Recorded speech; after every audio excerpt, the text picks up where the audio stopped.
Hello, my love, and welcome to Mama T Energy. I'm Tiara, aka Mama T, and I invite you on a journey to loving your life through stories, channeled messages, and energy work. I love life, and it is my mission to guide you and millions like us to discovering our passion for life. So let's open our hearts and dive in. Today, I was doing a tarot reading on TikTok, and I just felt called to bring a message that channeled through here to the space of the podcast because I feel like more on top of more on top of more people need to hear this conversation. And it's around energy and frequency and matching it. Your energy is everything. And when you make the choice to shift your energy, you are making the choice to change your life. How do you love your life? You choose to love your life. And when you make that choice, you start looking at your life through the lens of love, through the lens of, oh my gosh, I get to, through the lens of, look at that. Isn't that so beautiful? Oh, like through the, oh my gosh, how juicy is this apple? How amazing is this meal? How fantastic is her voice? How, like, you just start looking at life through this lens of witnessing the extraordinary. And that is what I want people to tap into. Rather than looking through life through the lens of lack, through the lens of struggle, through the lens of, oh my gosh, why is this happening to me? Looking at it through the lens of everything is working out for me. Looking through the lens of life is extraordinary and I am here to experience it to its fullest. So the story that came through for me during today's tarot live was a story from my childhood, honestly. And so I was thinking about, we were talking about love and people were looking for a love collective reading. And I was going on based off of a comment that came through after the reading channeled through where someone was saying, you know what, like I literally asked for a message to to show me that the relationship that I am in is going to end up being okay. And then I see you talking about love. How like extraordinary was that? And I was like, that's amazing. That's divine timing. And it just kind of spiraled me into this whole channeled through conversation.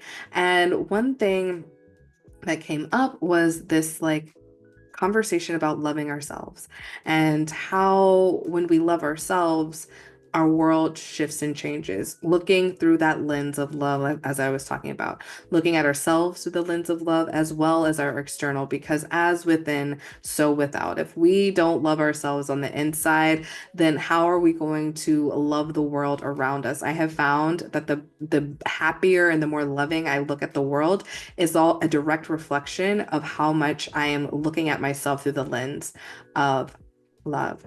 So I was thinking about my childhood and I thought about my best friend from the third grade and how she was a catalyst for change in my life.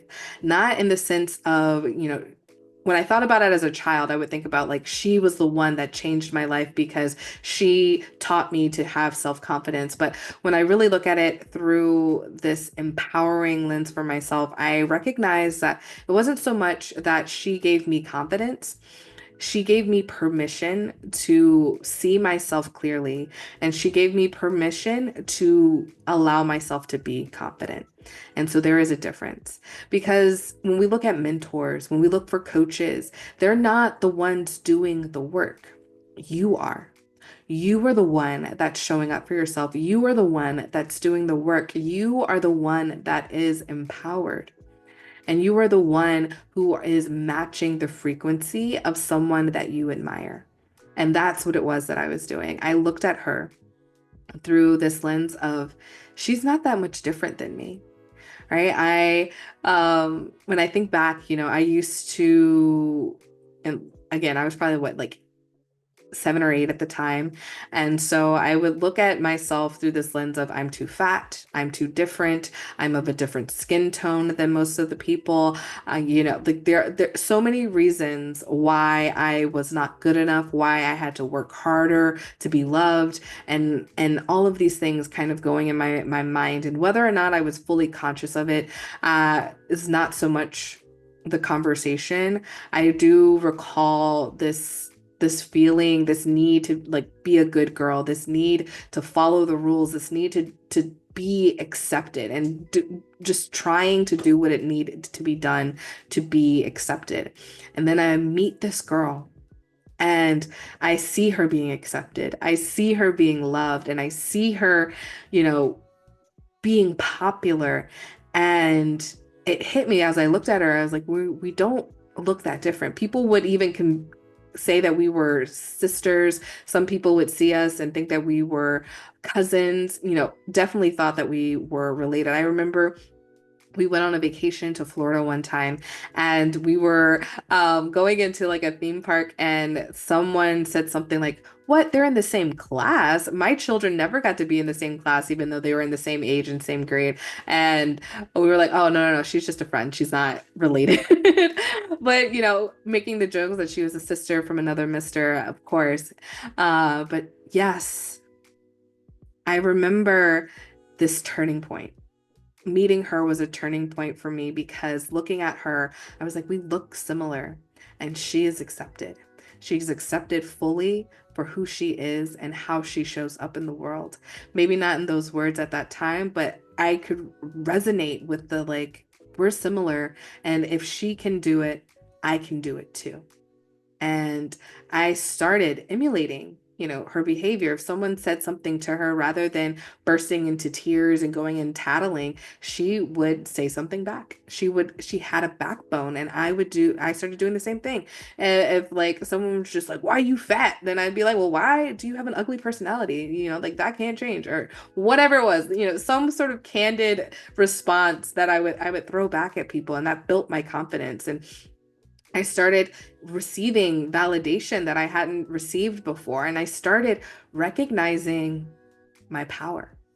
I started seeing myself as good enough. I started seeing myself as this amazing person that I am. And I want to give you permission to see yourself as the amazing person that you are.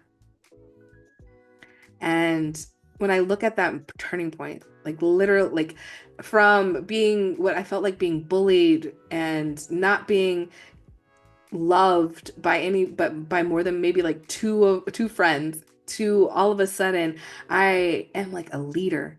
I'm doing the morning announcements over the intercom. I am stepping into leadership roles, and as I got older, coming into the nickname Mama T, and being witnessed in a big way.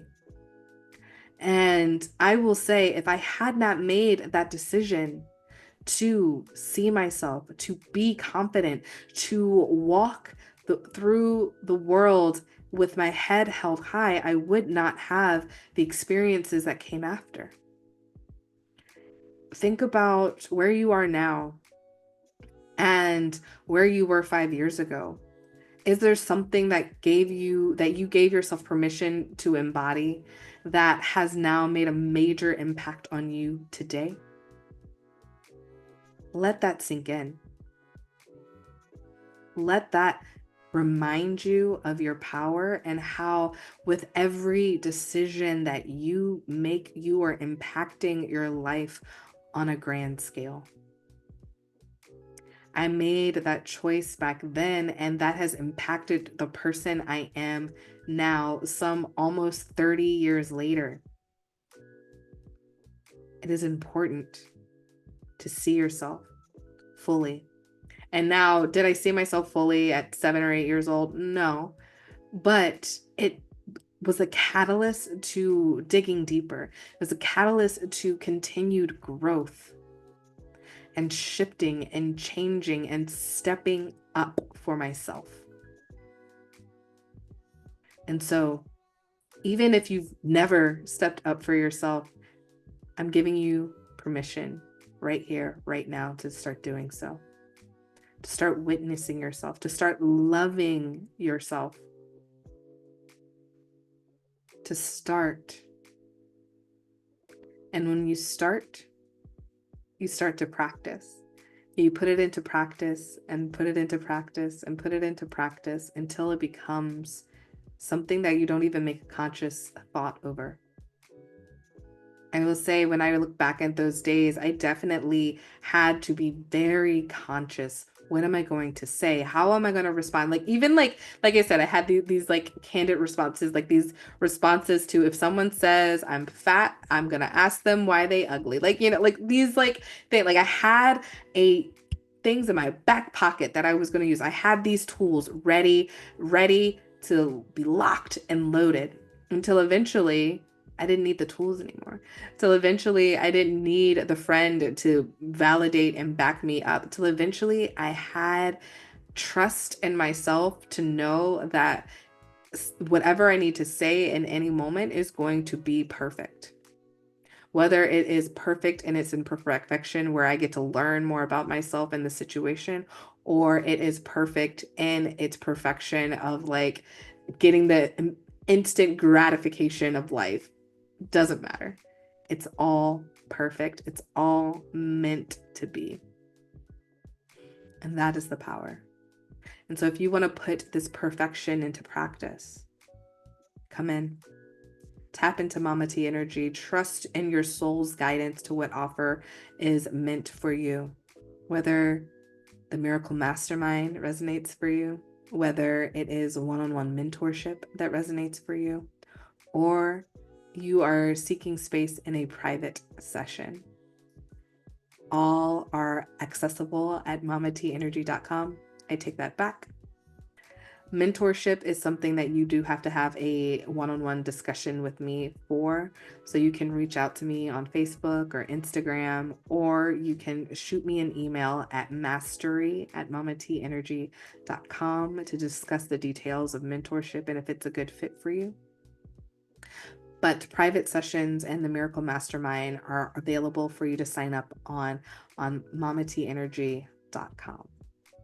Sacred spaces for your growth and expansion. And I do want to share that there is an opportunity for you to purchase multiple private sessions at once for a lower cost per hour or per time, whatever you want to call it. So definitely take a look at those and see if that is something that you would rather do rather than having a one-off session. So with that, match the frequency of who you want to be. Thank you so much for listening. Please share this out. I love you so, so much. And I'll see you in all the places and spaces.